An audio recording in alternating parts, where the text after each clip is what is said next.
Hi and welcome to a new reaction video here at HOFA Studios. Hi. Well, today's theme is very special.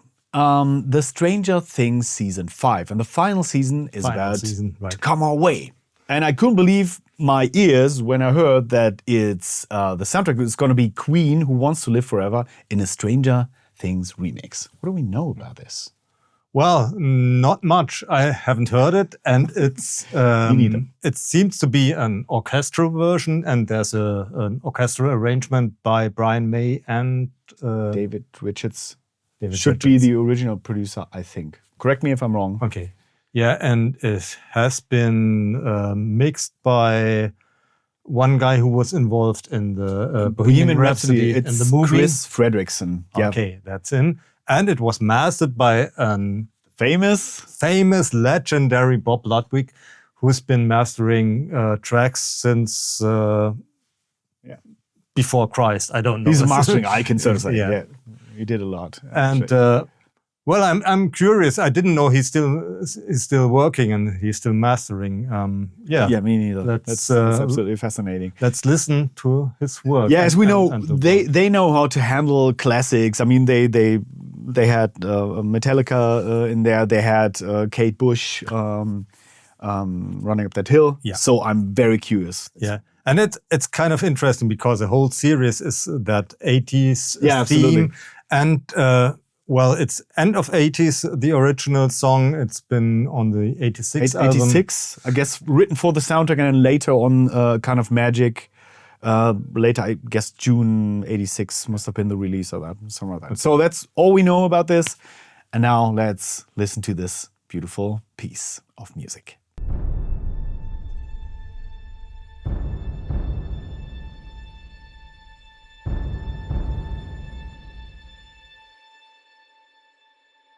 There's no time for us. There's no place for us. It's Brian May. That's not Freddie. He starts the verse. And Freddie takes over. That's kind of the original.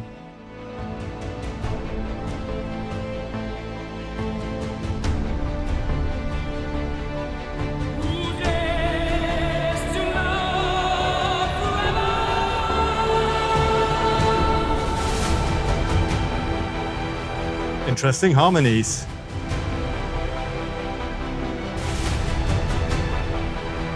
So I have to stop right now.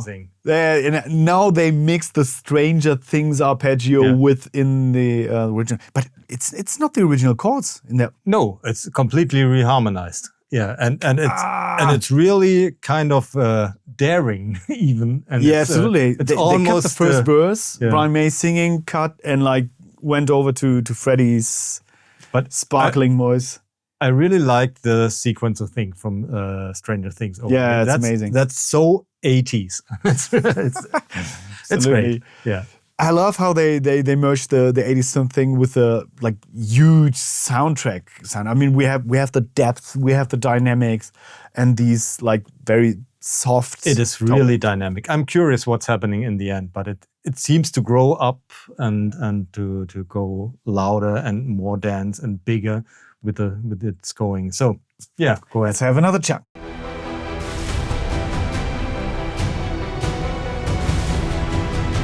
Big drums. Yes.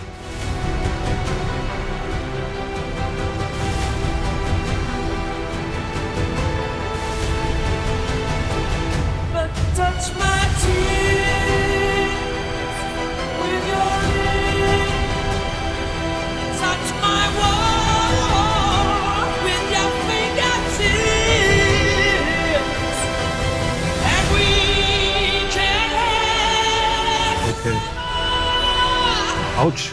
Yes. That's kind of surprising for me. I'm going to say the vocal something. sound. Wow. 3 kilohertz. Absolutely. And at the loudest. Wow. Don't kill us for that, but I had the suspicion just for a second that AI might be used on that one. It sounded like that, but I don't know why. I guess they have the original recordings. They must have. Maybe just for adapting the tempo or whatever, but it's... I mean, you never know. But in that case, it really sounded a bit like the sparkliness and the high resolution of the mids and the highs is like classically AI sounding. Yeah, a bit something's dull, missing. but peaking. It sounds a bit processed, overly processed to me. Kind of. I don't know why they.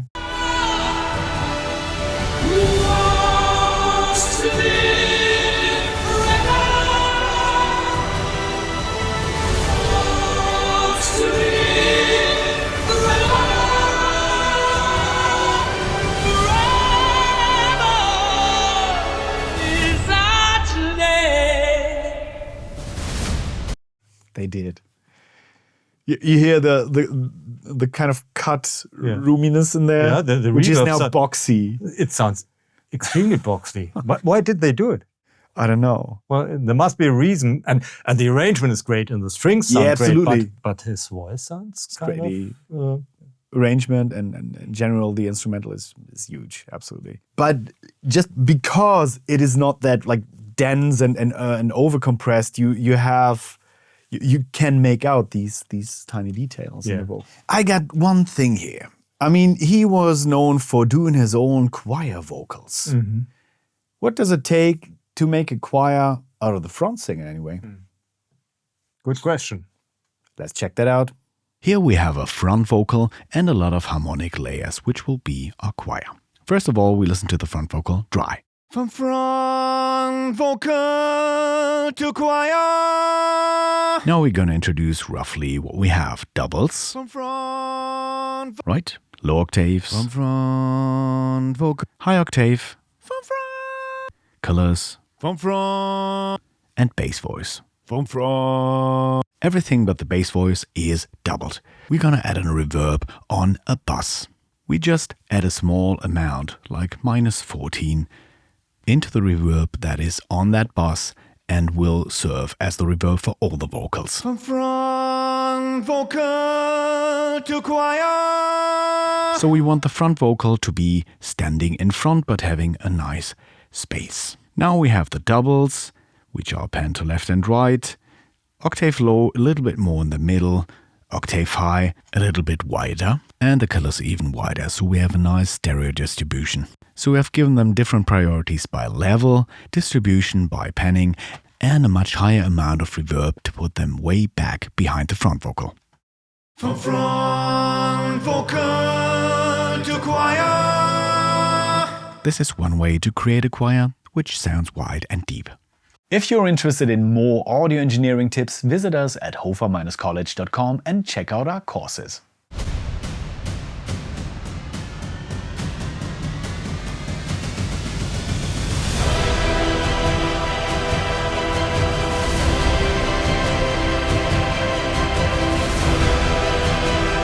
Big scenes.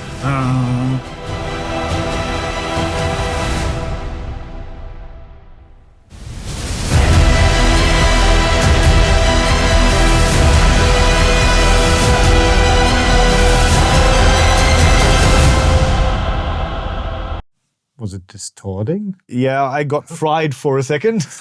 It was like, Well, it's got huge dynamics, but why is it distorting?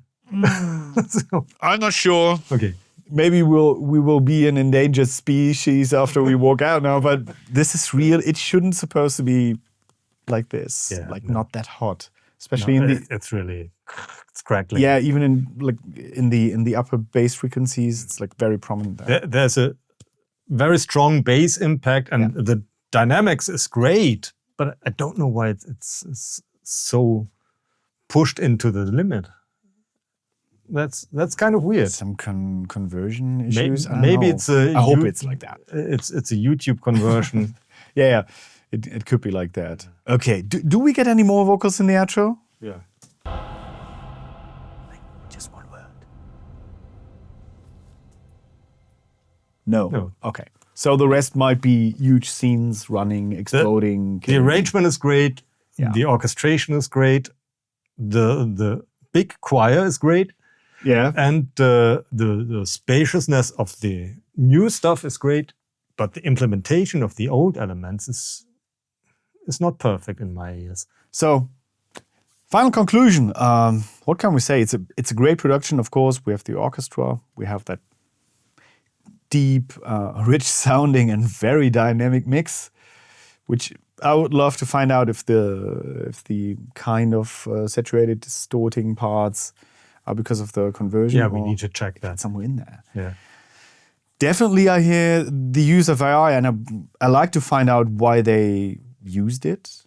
If they didn't have the separate Well, the things. original recordings might be on old tapes, but I would have thought they converted it and digitalized it. And But nice take.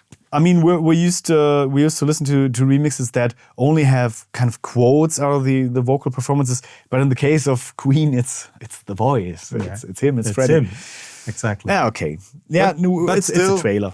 It's trailer music, and I think the epic theme combined with the Stranger Things scene, it works great, and it will work great as the atmospheric thing for the season final.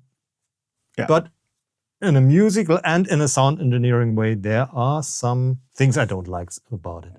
What I liked is the implementation of the Stranger Things theme. Yeah, in that's there. That was great. perfect. I'm going to watch the series. So, what do you think? Write us in the comments. Did we forget anything? Do you have an opinion on some details? Did we miss anything? So, other than that, thank you for watching again. Thank you. And see you next time. Bye-bye.